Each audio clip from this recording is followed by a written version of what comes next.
트럼프발 악재의 원달러 환율이 1,400원대에서 내려오질 않고 있습니다. 외환 당국은 과도한 변동성을 우려하며 지난 4월 이후에 다시 구두 개입에 나섰지만 환율 상승 기세를 꺾지 못하고 있는데요. 자세한 내용 취재기자 연결해서 알아보겠습니다. 이용원 기자, 이 환율이 1,400원대에서 내려오지 않고 있죠? 네, 원달러 환율은 오늘도 1,400원을 넘긴 채 출발했습니다. 어제보다 3원 내리긴 했지만 1,403.6원으로 시작한 건데요.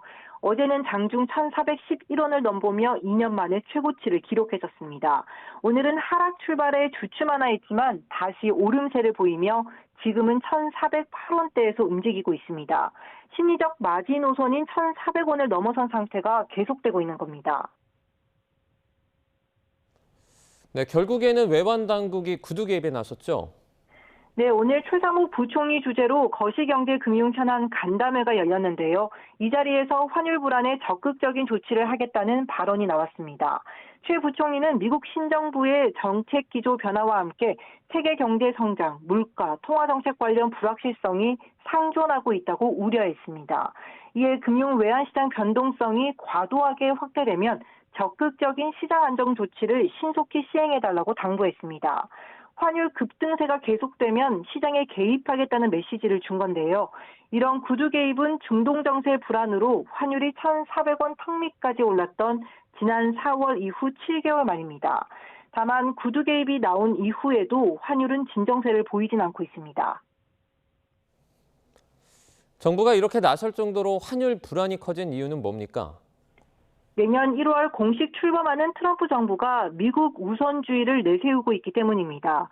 관세 인상을 포함한 무역 장벽을 높이겠다고 공언해온 만큼 이런 정책 실행으로 무역 분쟁과 고물가 우려가 커졌기 때문인데요. 이렇게 되면 미국도 기준금리 인하 속도 조절에 나설 수밖에 없겠죠. 이 같은 불확실성의 원화값이 떨어지고 있는 겁니다. 여기에 트럼프 집권으로 수혜가 예상되는 자산인 달러와 미국 주식, 가상자산으로 투자금이 몰리는 트럼프 트레이드도 악재로 작용하고 있습니다. 우리 증시도 근래에는 내림세였는데 오늘은 반등했죠?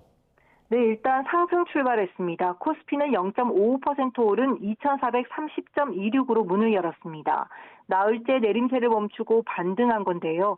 오만전자를 위협했던 삼성전자도 모처럼 올라 5만 1,000원대까지 가기도 했습니다. 다만 우리 시장에서 외국인이 여전히 매도세를 보이면서 지금은 오름세가 주춤한 상황인데요. 이 시각 코스피는 하락 전환에 2,410대로 내려왔습니다. 코스닥도 0.65% 오른 694.16으로 문을 열었는데요.